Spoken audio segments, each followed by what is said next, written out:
bombshell that just got dropped on us. Huh. Always thought that was a metaphor.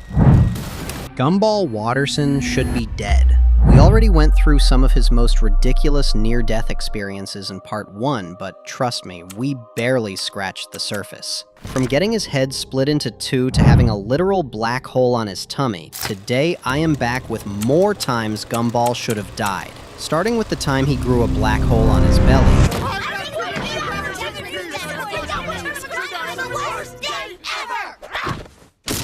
The episode starts with the Wattersons having the worst day ever, so naturally they argue about who's making dinner.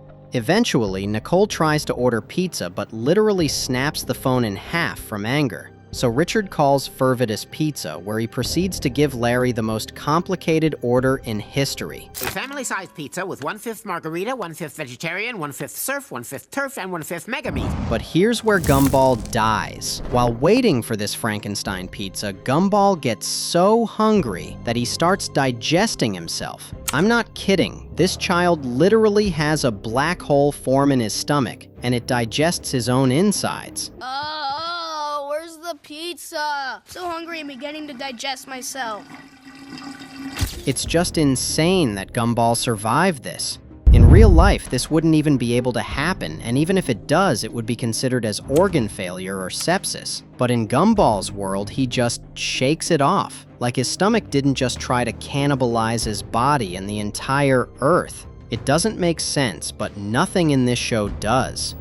It's a show that has a lot of characters. Even Gumball die for comedic effects.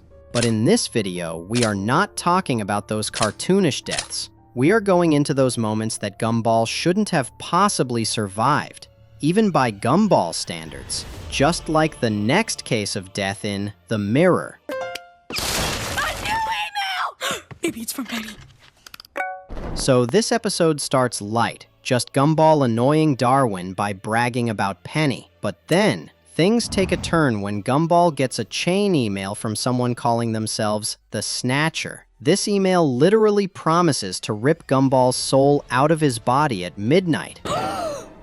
Delete. Surprise, surprise, the curse starts working. He loses his money, his reputation, and even his family disappears. Mom? Dad? Told you so. Stop! You're being hysterical! Desperate, Gumball and Darwin turn to Mrs. Jotunheim, who gives them a potion and a warning about the Snatcher. Turns out he's a cursed soul lurking behind mirrors. Carrie then reveals the Snatcher is actually her dad, and the only way to stop him is through a ritual with the Forbidden Book. And here's where Gumball really should have died. No, I mean use the spells inside. Don't! The price to pay is too high! Oh, we don't have a choice! He uses the Forbidden Book and literally sacrifices his youth to fast forward time until dawn. As if he wasn't close enough to dying, Gumball sacrifices his entire body to bring Darwin back to life. Mirror in the attic! Oh no, the price for resurrecting Darwin was your own money! Yeah, I figured that one out. It's just insane that he survived a magic spell that literally takes away parts of his body. Which reminds me, if you're enjoying this video, please hit that like button and subscribe. Believe it or not, over 90% of you guys still haven't subscribed yet. It's totally free, takes just a second, and helps the channel more than you know. Now let's move on to the time he got his head split into two. So this episode starts with Richard basically trying to repair his TV with stupidity. He throws batteries at it, smashes the dish, falls off the roof, gets clobbered by tiles. Honestly, he should be the one who should have died. But when the family ends up at the hospital, the real nightmare begins. Because while Nicole and Granny JoJo argue over who's in charge, Gumball gets caught in the crossfire. The argument escalates so much that when Gumball tries to cross the street, his head literally splits in half. I'm not talking about a paper cut. I'm talking straight up cleave down the middle. Left! Right! Left! Right! Left! Now run. It's better to cross the road as quickly as possible. It's so bad that other kids run away screaming just from looking at him. Realistically, if your skull splits open, you're not crossing the road. You're crossing into the afterlife. But for Gumball, it's just another Tuesday in Elmore. Getting your head split is one thing, but in the date, Gumball survives something that could have killed Funny Mustache Guy. Penny asked me out on a date. No biggie. She did? That's great news! So in this episode, Gumball thinks he's going on his first date with Penny. Except it turns out, it's actually a funeral for the Fitzgerald family's beloved pet. At first, Gumball thinks Mr. Cuddles was some adorable hamster or bunny. But nope, Mr. Cuddles is a full-on tarantula. And if you know anything about Gumball, you know spiders are basically his kryptonite. Things escalate fast. He finds the spider alive in the bathroom, tries to show Penny's family, and Mr. Cuddles jumps right on his face. In panic, Gumball smacks it off with a shovel, but not before getting bit. One question. Is that spider poisonous? Because it just bit me. Yeah, but it's like a bee sting. You'd have to be bitten like 150 times for it to be dangerous. Okay, thanks. But when Gumball turns around, his entire back is covered in dozens of bite marks. We're talking blisters, swelling, and him collapsing unconscious right there in the yard. He should have died right there. But nope, in the next scene, he's in a hospital bed looking like he just lost a fight with toxic waste. His face, arms, and body are covered in purple venom welts. Realistically, Elmore Hospital wouldn't be treating him. They'd be writing the obituary.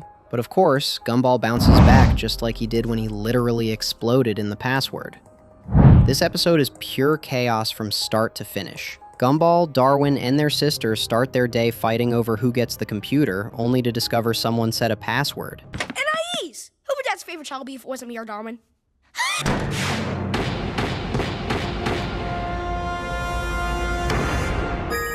This leads to a full-on family war with Richard pretending he's the nice parent, Nicole being the actual strict one, and the kids trying every dumb idea possible to crack the code. They go through choking hazards, accidental fires, dog attacks, and even a highway car chase. But the real twist comes at the very end. The password is password. Crafty, huh? But who else could have changed the...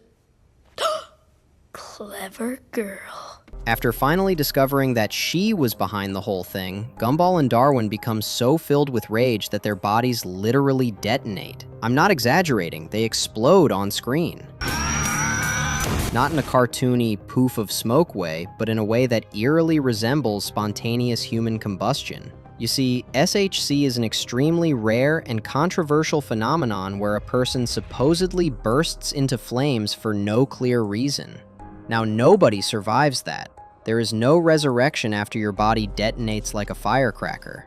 Internal pressure, energy release, organs, gone. Yet somehow, the very next episode, Gumball and Darwin are back at it like nothing ever happened. If this wasn't a cartoon, Elmore Junior High would have been holding 2 funerals that week. And in the joy, the school would have been holding 100 funerals for all its students.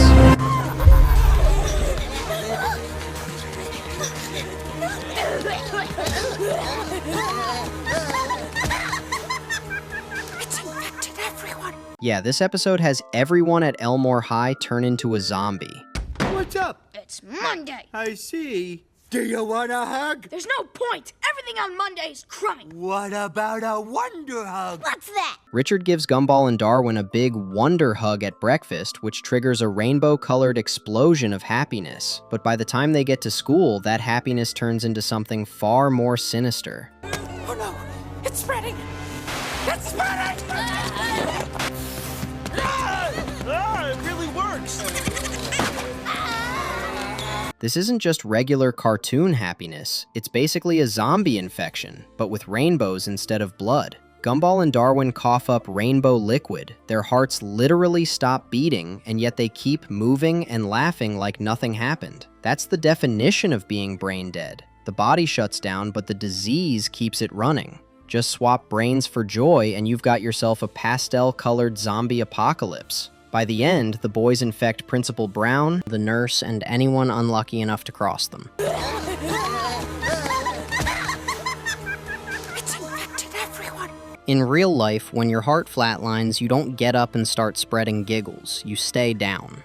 But in Elmore, Gumball becomes the walking proof that even death can't stop cartoon logic. If this were reality, his joy virus wouldn't be funny at all. It'd be a full-on undead outbreak, and not even you could survive this one. Neither could you survive a literal bombshell dropping on you, but Gumball would, just as he did in The Lady.